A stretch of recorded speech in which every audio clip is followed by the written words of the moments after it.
Devil in the Family: The Fall of Ruby Frank reignites the issues with family channels.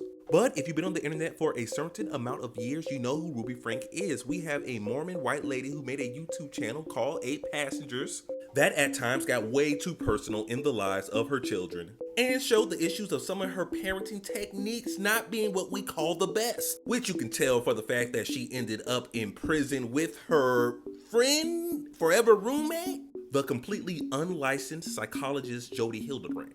Now, I do think that the documentary did a good job of an overview of the abuse that Ruby Frank did to her family. Now, do I believe that Ruby Frank needs to be in prison for all the time? Yes. But it seems like only certain family members feel that way based on what we saw in the documentary.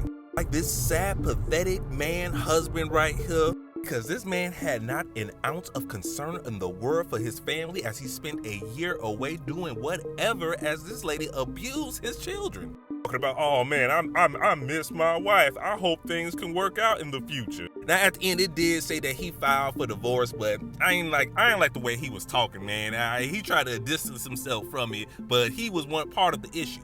The fact that he allowed for that unlicensed psychologist to come into their house and just do whatever she wanted and help break apart his entire family, he was cool with it. It seemed like he was cool with it to a certain extent.